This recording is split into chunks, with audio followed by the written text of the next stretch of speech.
Thank you.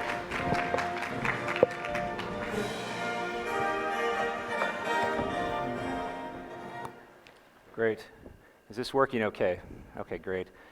Thank you very much for coming out bright and early here on a Saturday morning. I think it's Saturday. My name is Garrick Hileman.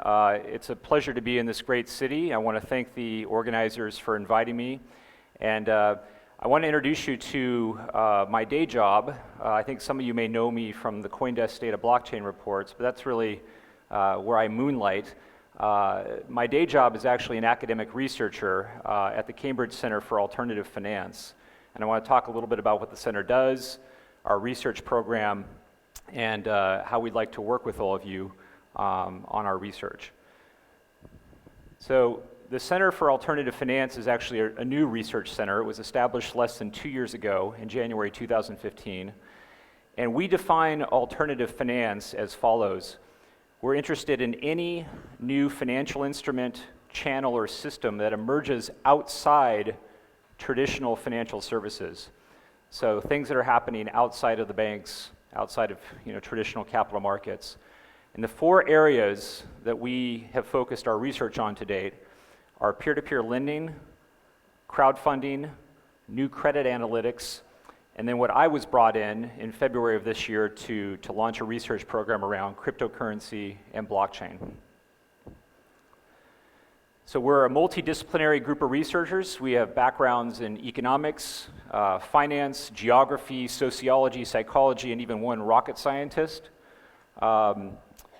Most of us have industry experience. So I myself worked in investment banking, technology, and consulting for 15 years before I pivoted to academia.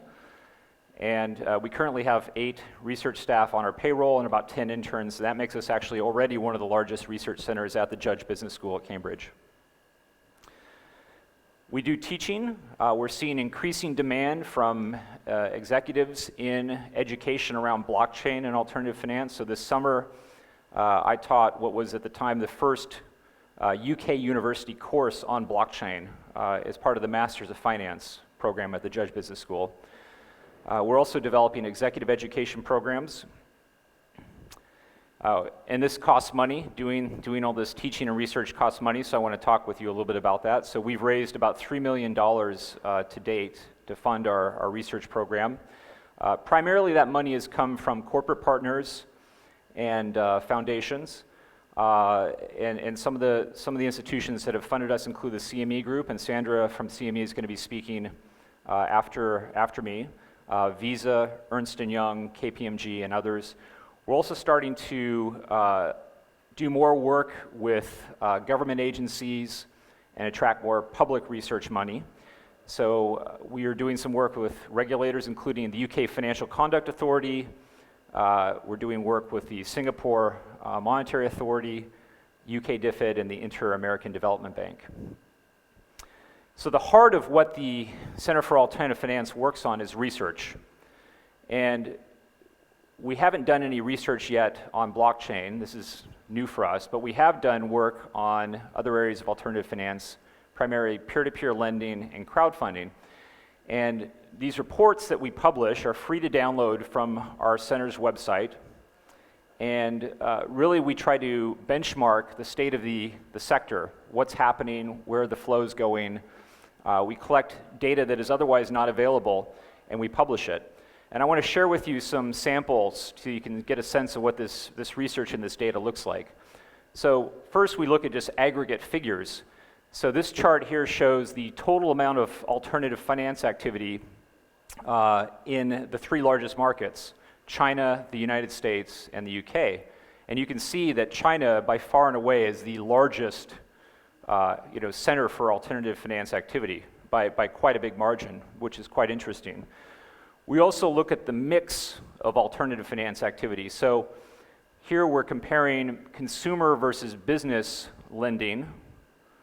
And then within, say, business lending, we can look at which sectors are growing fastest. And we see that real estate, peer-to-peer loans in the real estate sector, for example, are actually growing quite quickly. So that's another way we kind of slice and dice the data. Now this next slide is the one that I as an economist get really excited about. This starts to look at the relationship between alternative finance activity and economic growth.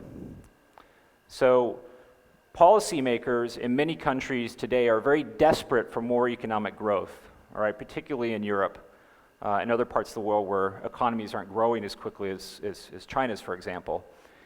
And when you start to see a relationship between alternative finance activity and economic growth, then that can really change the conversation and perspectives of policymakers and regulators as they're thinking about how to approach the space.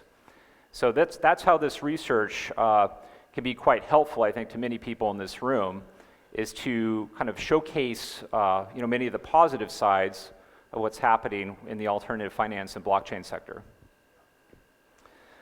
So today I'm pleased to soft launch the global blockchain benchmarking study. We'll have a more formal announcement once we conclude some of our conversations with several research partners that will be supporting the work.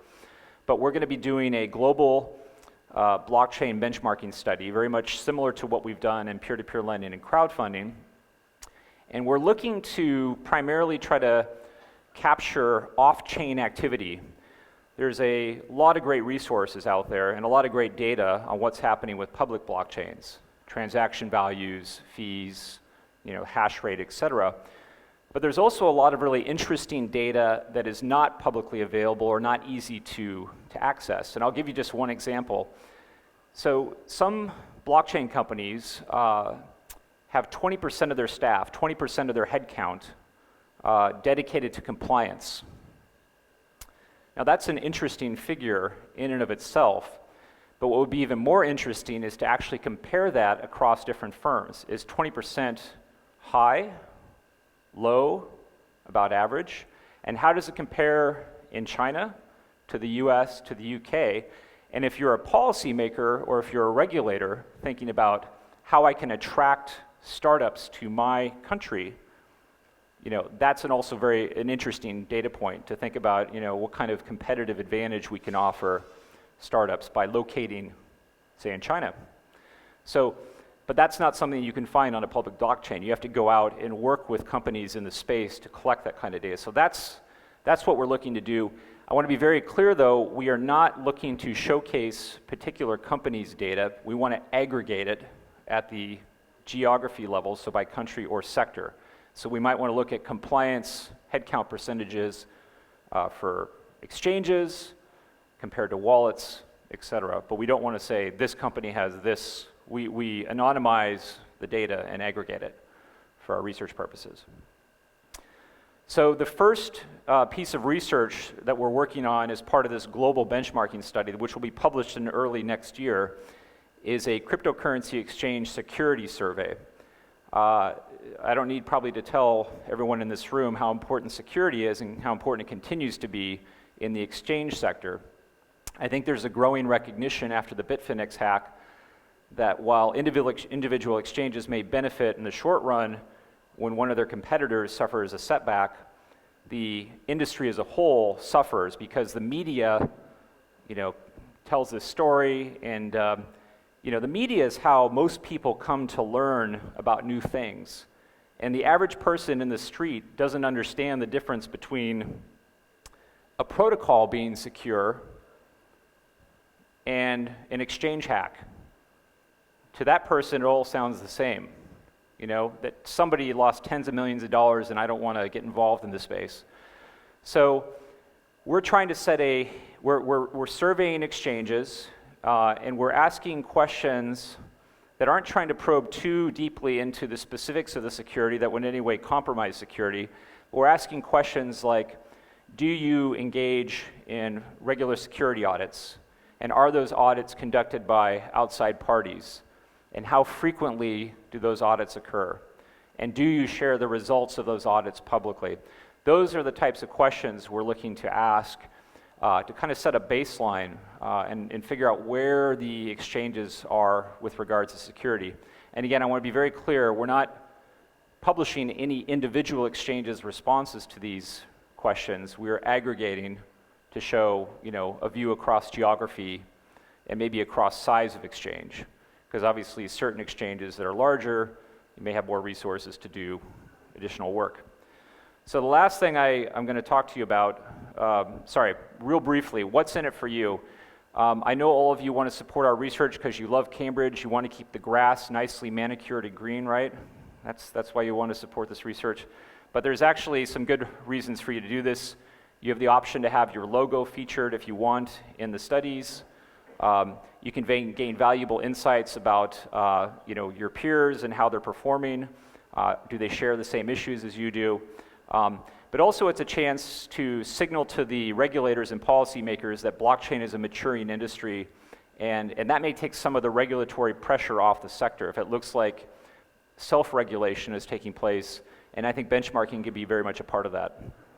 So the last thing briefly I want to discuss is the Q3 State of Blockchain report that's published by CoinDesk. That will be coming out next month. And one thing we're doing with this report is we're surveying people about Ethereum. Ethereum has been one of those significant blockchain developments of the year. I think we all know that. But obviously a lot's happened in the last few months with regards to Ethereum.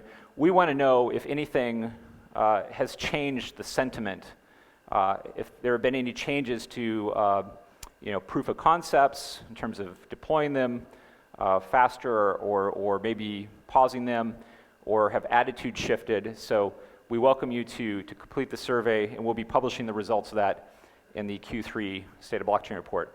Thank you very much for your time. I'll be around all day today. Please feel free to get in touch with me at the conference or email me, and I hope you have a great day. Thank you.